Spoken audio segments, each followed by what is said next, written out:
Birinci sual genələrin ait olduğu sinifin nümayəndələrində olmur. Genələr aiddir hörümçəklərə.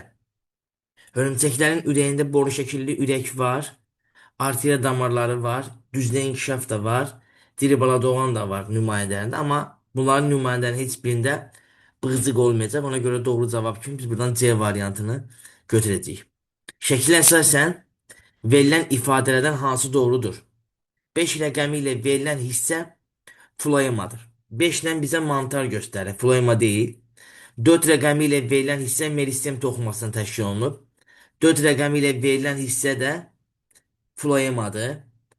Bu da meristemlə təşkil olunmayıbdır. 3 rəqəmi ilə verilən hissə illik halqanın əmələ gəlməsi rol oynayır. 3 ilə göstərilib bizə kombi qatı. Bəli, kombi qatı da illik halqanın əmələ gəlməsi rol oynayır. Ona görə cavab C variantı olacaqdır. Dördüncü sual. Hansı rəqəmlə verilən canlılardan hansının inkişafı dolayı yolla baş verir deriz. Deməli, burada dolayı yolla gedən götürəcəksiniz ki, kəpənək dolayı yolladı, qurbağa dolayı yolladı, çəyirtkə dolayı yolladı. Ona görə 2, 3, 5 yəni cavabımız B variantı olacaqdır. Meyvə yanlığı iki taycıqdan ibarətdir. Günə baxanda deyil, qaytarmada da iki taycıqdan ibarət deyil. Sonra baxırıq soya, bəli, iki taycıqdan ibarətdir. Çünki paxla meyvə və buynuz meyvədə iki taycıq olur. Noxud iki taycıqdan ibarətdir və akasiya iki taycıqdan ibarətdir. Ona görə 3, 4 və 6 cavab C variantı olacaqdır. Çoxlucanın hərəkətində iştirak edən əzəllər A və B göstərilmişdir. Şəkilə əsasən doğru fikri və ya fikirləri müəyyən edin. Burada A ilə bizə göstərib həlqəvi əzəllər, B ilə də bizə göstərib uzunlu əzəllər. Bilirsiniz ki, həlqəvi əzəllər yığılanda bədən nazikləşir və uzanır. Uzunlu əzələr yığılanda isə bədən qalınlaşır və qısalır. A və B əzəlləri eyni anda yığılır. Xeyr, bunlar eyni anda yığılmırlar. A uzundan B həlqəvi əzələdir. Xeyr, dediyim kimi A həlqəvi B uzundan əzələdir. A həlqəvi B uzundan əzəllərdir. Bəli, bu dediyim fikir doğrudur. B əzələri yığıldıqda bədən nazikləşir. Xeyr, A əzələri yığıldıqda bədən nazikləşir. Bu səhvdir. A əzələri yığıldıqda bədən nazikləşir. Bəli, bu fikir də doğrudur. Ona görə cavab 3 və 5 cavabı olacaqdır. Altıncı sual. Şibələrin tərkibində ola bilməz. Şibələrin tərkibində göbələk var. Göbələyin də tərkibində mitseli vardır. Şibələrin tərkibində ya siyanobakteriya, ya yosun var. Onların tərkibində xlorofil var. Liflər də göbələklərdə var. Xromatofor yosun olsa onun tərkibində xromatofor olacaqdır. Amma onda ali bitki olmadığına görə xloroplast olmayacaq. Cədvələ əsasən x üstəgəl y ifadəsinin qiymətini tapın. Noxud bitkisinin bir çiçəyində olan bitkik erkəkliklərin sayı 36. Deməli, burada 36 dənə əgər varsa, 36-nı böləcəyik. Deməli, biz 9-a. O da bərabərdir. 36-nı 9-a böldükdən sonra bilirsiniz ki, 36-nı 9-a böləndə bu eləyəcəkdir 4. Deməli, 4 dənə çiçək var burada. Qayıqçıqların sayı 4 dənə çiçək varsa əgər, hər çiçəkdə 2 dənə ləçək birləşir, bir qayıqçıq əmələ gətirir. Ona görə 4 dənə qayıqçıq olacaqdır. Və hər çiçəkdə də eyni zamanda yelkən. Bir dənə yelkən vardır. Orada bir dənə də 4 dənə də yelkən olacaq. 4 ilə 4 də topladıq cavabımız 8-ə bərabər olacaqdır. Sonra çoxdar bitkisi haqqında verilən fikirlərdən hansı doğrudur? 2 evli bitkidir. Çoxdar bitkisi haqqında verilən fikirlərdən hansı doğrudur? 2 evli deyil, 1 evli deyil. Bəli, 2 cinslidir. Çiçəkli bitkidir, bəli. Bir cinsli deyil, dediyim kimi 2 cinslidir və bir evli bitkidir, bəli. Ona görə cavab 2, 3 və 5 cavabı, yəni C variantı olacaqdır. Cədvələ əsasən x üstəgəl y üstəgəl z ifadəsinin qiymət tapın. Göl bizinin ayaq sayı 1 dənə, ürək kameralarının sayı 2 dənə, lampa çıxıntılarının sayı 2 dənə. Bunlar da cəmi 5-ə bərabərdir. Ona görə cavab D variantı olacaq. 10-cu sual. Sap qurdların nümayəndələrin törətdiyi xəstəliklərdir, deyir. Burada Exinokok yastı qurdlardır. Askarit törətdiyi xəstəlikdir. Sap qurdlardır. Tenyalinkoz yastı qurdlardır. Ankilostomos sap qurdlara aiddir. Ona görə cavab 2 və 4 cavabı olur. 11-ci sual. Yaşıl quş mamırının hansı rəqəmlə göstərilən hissəsi həm ana, həm də ata bitkinin əlamətini daşıyır? Həm ana, həm ata bitkinin əlamət daşıyan təbii ki, diplod xromosom dəstəyə malik olan qutucuqdur və qutucuğun ayaqcığıdır. Ona görə cavab burada 1 və 2-ni götürəcəyik. Cavabımız Y variantı olacaqdır. 12-ci sual. A və B canlısının hər ikisində olur. A və B canlısının hər ikisində olur deyərkən baxırıq buradan. Yəni düzünə inkişaf hər ikisində də zaten burada baxdığımız zaman düzünə inkişaf vardır. Bunu da sürfəməsi yoxdur xərçəngin hörümçəyində. Ona görə doğru cavab A variantı olacaq. Qəlsəmə hörümçəkdə yoxdur. Kisə şəkilli ürək hörümçəkdə yoxdur. Yaşıl vəzir hörümçəkdə yoxdur. Traxeya xərçəngdə yoxdur. Ona görə cavabımız buradan A variantı olur. Keçək 13-cü sualımıza. 13-də verilən mülahizədən hansı neştərçiyə aid deyil? Qapalı qan damar sisteminə aiddir. Bəli, düzdür. Ürəyi yoxdur, düzdür. Xüsusi orqanı yoxdur, düzdür. Mayalanma xaricidir, düzdür. Sinir sistemi düyünlüdür, xeyr. Boru şəkilli sinir sistemi var. Ona görə cavab C variantı olacaq. Yanlış cavabı müəyyən edin. İnsanın gövdə skeleti hərəkətli birləşmə əmələ gətirir. Bəli. Məsələn, birinci boyun fəqərəsi ənsə ilə hərəkətli birləşmə əmələ gətirir. Bu doğrudur. Yastı sümüklə birləşmə əmələ gətirir. Bəli. Elə ənsə yastı sümükdür, çanaq yastı sümükdür. Bu da düzdür. Quşaq skeleti ilə birləşmə əmələ gətirir. Bəli. İki dənə körpücüyümüz döş sümüyümüzə birləşir. Bu da doğrudur. Sonra qarışıq sümüklə birləşmə əmələ gətirir. Körpücük qarışıq sümükdür. Bu da doğrudur. Borlu sümüklə birləşmə əmələ gətirir. Xeyr. Borlu sümüklər heç biri gövdə skeletinə birləşmir. Cavab D variantı olacaqdır. Yosun, mamır və göbələklər üçün ortaq cəhətdir, deyir. Yosun, mamır və göbələklər üçün ortaq cəhətdir. Bura baxdığımız zaman yosun, mamır və göbələklər üçün hüceyrə divarının malik olmaq. Yosunda da var, mamırda da var və göbəkdə var. Üçüsündə var. Bu doğrudur. Kök sisteminə malik olmaq. Yosunun kök sistemi yoxdur. Xlorofil pigmentinə malik olmaq. Göbələk xlorofil pigmentinə malik deyil.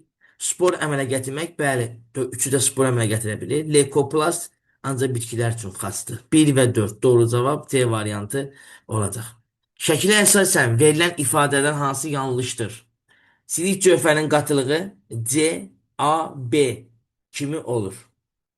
Silik cövhərinin qatılığının miqdarı ən çox C-dədir. Sonra A-dadır, sonra B-dədir. Bu düzdür. Mineral duzların miqdarı B, A, C kimi olur. Xeyr, mineral duzlar ən çox A'dadır. Ən çox mineral duz A'da çünki gəlir sonra süzülür. Ona görə cavabımız B variantı olaraq buradan götürəcəyik. Sekretor maddəsi bütöv bir hüceyrə olan vəzin hormonudur. Bu bütöv bir hüceyrə olan zaten biz bunu götürməliyik. Toxumluq və yumurta hüceyrə. Orada da baxırıq toxumluqda deməli və ya toxumluq və yumurtalıq olur. Çünki onlar spermatozoid sintez eləyirlər və yaxud da yumurta hüceyrə sintez eləyirlər. Ona görə doğru cavab kimi biz burada progesteron yumurtalığa görə götürəcəyik. C variantı. 18. Aşağıda refleks qoşun hansı rəqəmlə işarələn hissəsi Pavlova görə analizatorun hissələrinin və Selçonova görə baş beyin refleksiyası mərhələlərinin hər ikisinə aiddir deyir burada bizə. Baxaq, hər ikisinə aiddir. Artıq biz reseptor sahə həm Pavlovda var, həm də Selçonovda vardır. Sonra hissi yol Pavlovda var, amma Selçonovda yoxdur. Mərkəz hər ikisində də vardır. Dördüncü hərəki yol heç birində yoxdur. İşçi orqanda ancaq Selçonovda var, Pavlovda yoxdur. Demək, orta olaraq 1 və 3, yəni cavabımız C variantı olacaq 18-də. 19. Cədvələ əsasən insanda A-B ifadəsinin maksimum qiyməti 60-a bərabər olarsa, bu müddət ərzində əmələ gələn yönəlici simciklərdən minimum neçəsi qametlə eyni cinsi xromosom daşıyır. Minimum neçə yönəlici simcik əmələ gəlir, belə deyək də. 28 günlük aybaşı sikli zamanı, deməli, A, bu davam eləyir 9-10 gün. Aybaşı fazının davam etmə müddəti isə 4-5 gündür. Burada bizən maksimum qiymət dediyinə görə onu götürən və 4-ü bundan çıxıran bərabərdir 6 deyirəm. Deməli, bir ay başı siklində aradakı fərq 6 gündürsə, aradakı fərq 60 olsa, x aybaşı sikli olar. X də buradan bərabərdir. Deməli, 10 dəfə aybaşı sikli keçirmişdir. Hər dəfəsində də əmələ gələn 3 dənə yönəlticimlik var. O da bərabərdir. Neçəyə? 30-a. Ona görə doğru cavab A variantı olacaq. Aşağıdakı sxemdə müasir bitkilərin əsas qruplarının xüsusiyyətləri verilmişdir. Verilən bitki qruplarının hansılarının əksər nümayəndələrinin hər iki qameti hərəkətsizdir. Hər iki qameti hərəkətsiz olan təbii ki biz çırpaq toxumları və ört toxumları götürürük. Burada rahat şəkildə görünür. Toxum əmələ gətirən N-lə S-dir. Ona görə cavabımız Y variantı olacaqdır. 21-ci sualımıza baxırıq. Başlanğıc sayı 3 olan bakteriya 2 saat ərzində bölünməyə məruz qalmışdır. Birinci saatda bakteriyanın bölünməsi, burada fərqli deyir artıq bizə. Birinci saatda bakteriyanın bölünməsi maksimum sürətlə. 3 vurulsun 2 üstü 3 bərabərdir. Bu eləyir 24. Bakteriyamız əmələ gəldi. Sonra 24 bakteriya maksimum sürətlə bölündü. Bu tapdıq bunu. İkinci saatdə isə minimum sürətlə. Yəni 24 bakteriyamız ikinci saatdə bölünür. Təbii ki 24 bölünür. 48-i əmələ gətirir. 48 də bölünür. Sonra 96 əmələ gətirir. Çünki ikinci saatdə minimum sürətlə olunarsa 20-30 dəqiqədən bir bölünməyə görə deyirik. 30 dəqiqədən bir bölünəndə 2 dəfə bölünür. Deməli sonuncu bölünməyə 48 bakteriya məruz qalır ki, o 96-sını əmələ gətirir. Cavabımız B variantı olur. Hansı boşluğa 2 rəqəmini yazmaq olmaz? Evitin arteriyasında 2 növ qan dövridir. Göyərçinin ürək boşluğunda 2 növ qan var. Evitin çiyin qurşağına 2 növ sümük aiddir. Xeyr, evitin çiyin qurşağına sadəcə 1 növ. Amma 2 ədəd çiyin qurşağına aiddir. 2 dənə kürək sümüyü aiddir. Ona görə cavab C variantı olacaqdır. 23-cü sual. Erkək qıcının yarpaqlarının altında qamətlər əmələ gəlir. Bu fikir səhvdir. Mayalanması cinsi nəslin üzərində gedir. Bu doğru fikirdir. Sporları bitkinin yarpağının altında əmələ gəlir. Sporları bitkinin yarpağının altında əmələ gəlir. Bu da doğrudur. Deməli deyəcəksiniz. Bitkinin yarpağının altında əmələ gəlir. Bu da doğrudur. Yetkin fərdi qeyri-cinsi nəsildir. Yetkin fərdi qeyri-cinsi nəsildir. Bu da doğrudur. Protal heterofdur. Xeyr, bu fikir səhvdir. 24-cü sual. Həm bitki, həm də bakteriya hüceyrəsində ola bilər, deyir. Həm bitki, həm də bakteriya hüceyrəsində ola bilər. Nüvə yoxdur. Plazmatik membran hər ikisində ola bilər. Hücrə divarı hər ikisində ola bilər. Vakuol bakteriyada yoxdur. Plastik də bakteriyada yoxdur. Ona görə cavab 2 və 3 cavabını götürəcəyik. Doğru ifadəni müəyyən edin. İnsanın döş qəfəsi 2 cür sümük iliyi olan sümüklərlə birləşmə əmələ gətirir. Heç bir uzun borlu sümüyümüz döş qəfəs sümüyünə birləşmir. Cəmi 4 sümüklə birləşmə əmələ gətirir. 2 dənə körpücük sümüyümüz döş sümüyümüzə birləşir və 7-ci boyun fəqərəsi birləşir döş qəfəsinə. Üstəgəl bir də 1-ci bel fəqərəsi birləşir. Ona görə 4 sümük birləşir. Bu doğrudur. Ətrafların skeleti ilə birləşmə əmələ gətirir. Körpücük sümüyü ətrafa aiddir. O da bura birləşir. Bu da doğrudur. Yastı sümüklə birləşmə əmələ gətirir. Xeyr, yastı sümüklə birləşmir. Hamısı qarışıq sümükdür. Cüz sümüklə birləşmə əmələ gətirir. 2 dənə körpücük cüz sümüyünə birləşir. Bu da doğrudur. Sağlam insanın 3 nüvəli qaraciyər hüceyrəsində cəmi neçə xromosom olar deyir. 3 nüvəli. Hər nüvədə də xromosom sayı 46-ya bərabərdir. 3 vurulsun 46, o da bərabərdir 138 eləyir. 27-ci sual. Çoxalma üsulu infizor tərlik 2-yə bölünməklə çoxalır. Mukor göbələyi sporla çoxalır. Şirin su hidrası tumurcuqlanma ilə çoxalır. Adi əmöb 2-yə bölünməklə çoxalır. Maya göbələyi tumurcuqlanma ilə çoxalır. Ona görə cavab 1C, 2B, 3 adi olacaqdır. Situasiya hamiləliyin 4-cü ayı müayinə olunan qadının bətnində 2 dölün olduğu müəyyən olundu. Bu döllər ayrı-ayrı ciflərin daxilində yerləşir. Bu döllərin əmələ gəlməsində iştirak edən qametlərin sayının ciftlərin sayına olan nisbəti neçədir? Təbii ki, əgər ayrı-ayrı 2 dənə ciftin içindədirlərsə, demək bunlar müxtəlif yumurta əkizləridir. Müxtəlif yumurta əkizlərində də və bizə deyir ki, sonra bu döllər ailə ciftlərin daxilindədirlər.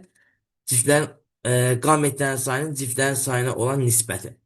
Hər birinin əmələ gəlməsində 2 dənə qamət iştirak edir. Ona görə cəmi 4 dənə qametimiz var, amma 2 dənə ciftimiz var. Bu da ixtisara gələndə 2-nin 1-ə nisbəti olmuş olur. Döllər eyni və ya müxtəlif yumurta əkizi olduğunu fikrinizi bildirməklə yazın. Təbii ki, döllər müxtəlif yumurta əkizidir. Eyni yumurta əkizləri olsaydılar, eyni ciftin içində olardılar. Amma müxtəlif yumurta əkizləri olduğuna görə müxtəlif ciflə qidalanırlar. Ona görə cavabımız müxtəlif yumurta əkizləri olacaqdır. Döllərin inkişafı zamanı ananın hansı müvəqqəti daxili sekresyonları fəaliyyət göstərmişdir? Təbii ki, hamiləlik dönəmində ilk 3 ay sarı cisim hormon sintez edir. 3-cü aydan sona qədər də cift hormon sintez edir. Ona görə daxili sekresiya vəzisi kimi burada bir müvəqqət daxili sekresiya vəzisi kimi cifti və bir də sarı cismi götürmüş olacağıq.